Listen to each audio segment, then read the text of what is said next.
little by little, it's stepping up.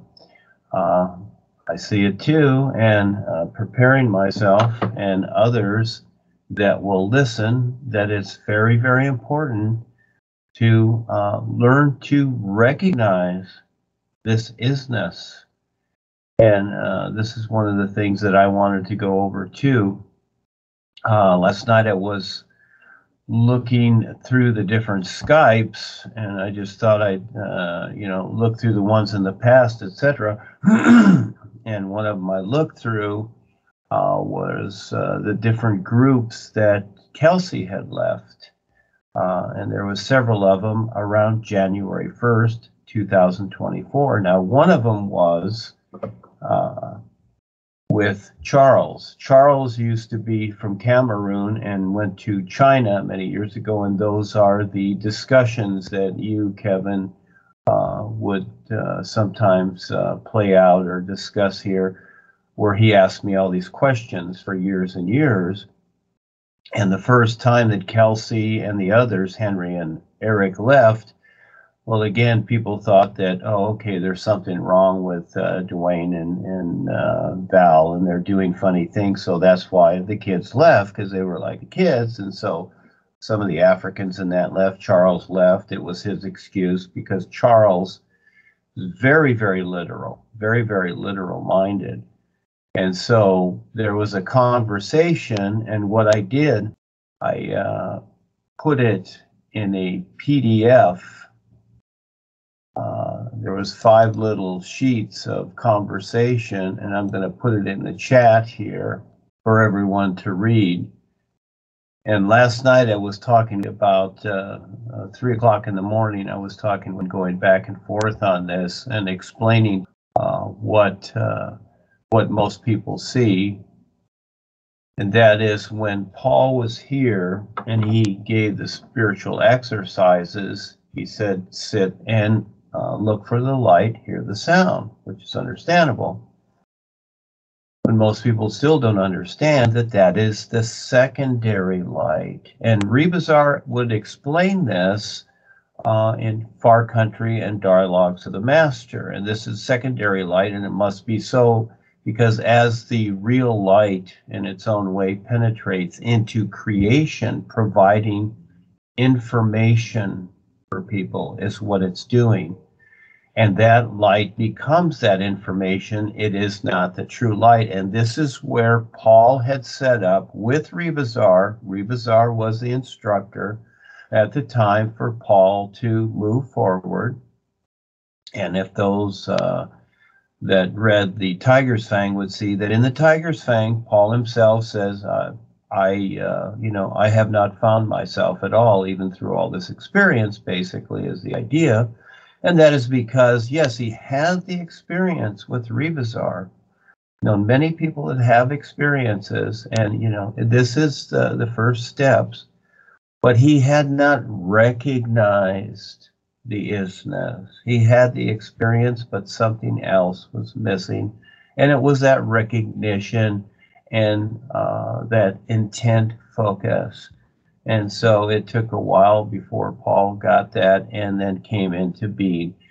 And Paul was to be the master idea. He became the living master and set that up, set the stage for everything to kind of culminate and focus on that. That was the master's idea, etc. And through the process, I entered in 1970, and then just within that year or so, 1971, Paul left, and he, from the God idea, he used the word Sugmad, S-U-G-M-A-D, and at the time, okay, we just kind of went along with it. It's like, whatever. But I see that that word actually threw on the brakes or put on the brakes to what Paul was doing because it was so different, etc. And at the time, people did not recognize it. And so they just thought, well, this word replaces, the God idea in some ways, and they're still using it, etc. But actually what it is that what Paul was saying with that word is that I'm done. Okay, it's all done. And so take it what you will, do with it what you will, etc., which took place gradually with Darwin and then Harold, and I knew them both personally, and that's fine. It was my experience, and to stay there until Rod of Power in 2001, etc. And so again, what the world is seeing, and just like in your experience here, Kevin, very, very good. And yes, all this meditation, all this transcendentalism, the spiritual paths, whatever, they're chasing the secondary light is what they're doing. They're looking for their happy place somewhere in creation, because still people do not have the knowledge and especially the awareness of the real universe as the isness, all life is. And this is the next step. And so Paul was to come first, and then I was to come next. And going through, we both went through huge struggles to eventually, provide our place and our presentation to the world. And so Paul's was to look like the spiritual path, because that would draw in a lot of people that were familiar, etc. And as those here and others can see, that there's very few of us, because this is the next step, and it's really a big one. On the real side, I've had experiences years ago in the past, and it doesn't matter if it's then or now or whatever, where I would be, up this staircase, and the steps were huge, and then looking down below, the people were teeny tiny like mice, and those steps were like 20 feet each for them. And it was to where they had the opportunity to climb these steps, but these steps were huge. These are the big steps to recognize that awareness, the real you, etc. And it is. And this is where in the books I implied that all of this is far too real. This is what I saw and experienced many years ago as I was writing the books and expressing this, as I was going through my experiences. And that is, yes, all of this has become far too real. I can't even explain it. And that's where, in my experiences with the isness, that there's no description at all. It is a recognition, a full-on recognition, and the intent of the individual, which most people have no idea what that is, must be recognized also, and it is more than just whatever. And so again, here we are in present day, and it's very interesting how you bring in the clones of Orion. Yes, when I was dealing with Claudia and Sandy, the seers at the time, we dealt with a lot of this. We put the, with Rebisar and Paul and the guys, we put the Queen of Orion away in the Phantom Zone, and yes, we had put some clones away too, but there are more clones out there. And so coming up to date here, as I was looking through these various Skype groups, I looked at the ones where it said Kelsey has left the group. And so I looked at it, and it was right around January 1st, 2004. And one of the last ones where there was a conversation between her and Charles, who had previously left years ago because of when she left, which was about 3 years ago. And so Charles, with his literal mind, had convinced himself. He had some experiences with me on the real side. One of them was where I was leading him into a darkness. And his idea was that, oh, I want to go into the light. Well, that was his personal idea of the information part, the secondary light, which he did not recognize, thinking that that was the ultimate, which it wasn't. And so the darkness in his experiences that I was trying to lead him into was actually the unknown. Just like the deep dark border is I made that the 6th level. I changed the levels. and it became the first level, the real universes, you might say, is the 7th level. And so the 5th level that Paul talked about as the soul plane or whatever became the subconscious, didn't it? With the supreme deceptor, as I explained in book 4, The Adventures of Rebisar. And so this is where the corporation and all others are. They're locked in there. And I was trying to lead Charles into the darkness, which is the unknown, okay, because you don't know what it is. He didn't. And so he felt that this was the darkness that I was leading into, because he did not recognize that it was actually the unknown reality that he could not see yet. And so he, he created all these ideas about it and went back to Hugh, and others. And I remember a communication that I got with him, and that he gave to a lot of people, saying that, well, the new you has no verification of any kind, etc., but that the others do, the old words and old sayings do.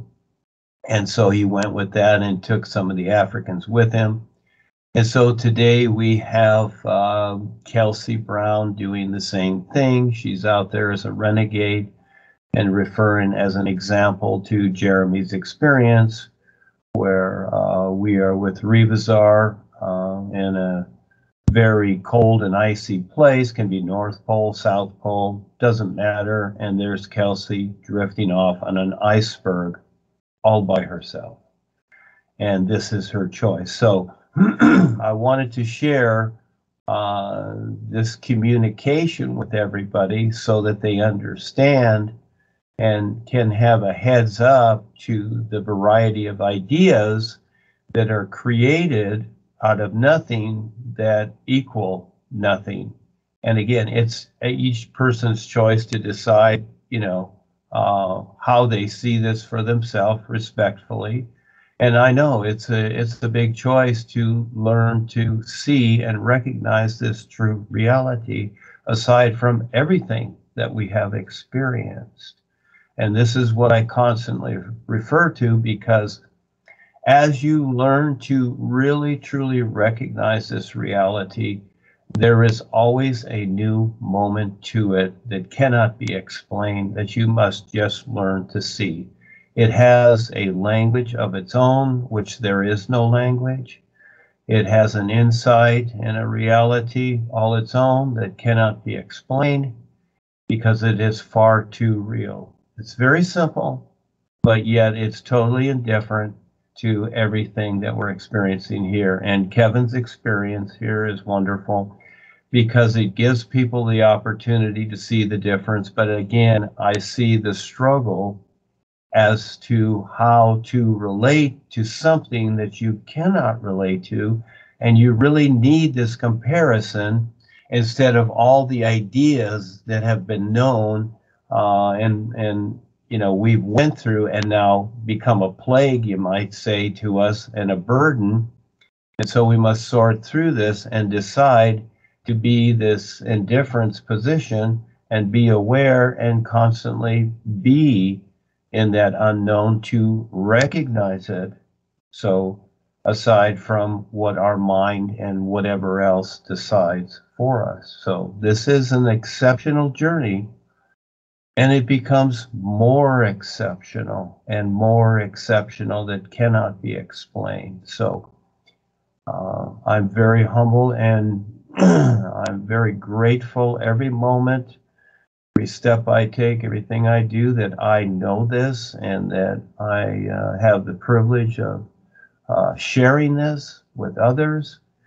And many times others, in their own way, I see how they're resistant and think that, I'm, trying to control them or tell them what to do or something like that. That's not the idea. Presenting this is very difficult. And in those days, excuse me, when Paul was here, Realistically, even though it was very difficult for him to provide and bring this out, he had it easy. We're into a new era, and as you can see in the past, you know, there weren't alien invasions, there weren't a lot of chemtrails in the 60s for those who were there. There wasn't all this stuff, etc. Even though it was still there, it was being set up, and more so poisoning everybody with the fluoridation and so many other things. Now we're in a radical age of, you know, because here it comes. And the reptilians and the other alien forms that want to control others, the Kalam God, they see this coming. This is why they're doing all this with HAARP and chemtrails and everything else in the world, because they see that people are becoming more aware. They see it on the real side. But the people here on Earth, they don't get it yet. And trying to let them know, because they're so absorbed and seduced by the systems, especially the business world, and just chasing money and chasing the so-called better life and who's the richest person in the world, etc. And, you know, listening to the movie stars and the politicians and whoever else and the old gurus and masters and all their, you know, lip service and flubber that they're giving out there. And so, again, it's very hard to get through all of this deception and see something real. And especially in the awareness, because you really have to want to do it. But it's not only that, you really have to learn to focus, to see it as it is, because, again, it's its own position. And it's not about going, you know, flying off into some other level or projecting or anything. It's an isness, it's here and now. You don't have to do that at all. You bring it all home to right now. And just like in Kevin's experience, and I had created a group years ago explaining the difference between, as an example, Eckhart Tolle's now, which he referred to in his own ways as a spiritual whatever, and with authorities and gods, as to the real nowness all life is, which is clean with no authorities ever, no restrictions, no tap lining, no nonsense. And so for people to see that and even so-called believe it, okay, you know, in other words, if it already is your God, then it's not a belief, it already is. There's an example you can give to others when they say, oh, I believe this or that. And you can say, well, if your God already is God, then it's not a belief, is it? No, because belief is just an idea, a hocus pocus, puff of smoke. So if your God is, then it already is. And you can use that isness as a reference. Maybe they'll get the hint. So yes, there is gods, self-proclaimed, but with all life, there is no gods. So the choice is theirs. And so we have the right knowledge and information for all creation to share and be utilized as a real reference to something unknown. And this is the big challenge. And thank you very much for Kevin for being so brave and wonderful. You, Jeremy, Val, and others, Ava, that have stepped up to share this and continually keep going. I love the challenge. It's like, fine, you know, let it happen. And I have to prepare myself to be destroyed if possible. It's like, okay, whatever. And that's the next step into the unknown for the personal self, etc. It's very important to know the difference between the secondary light and the real light. All life is our real awareness and intent. And as we keep going here, little by little, people will see it.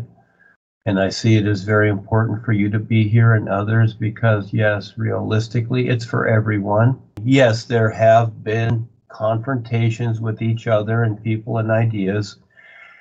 And it's not about that.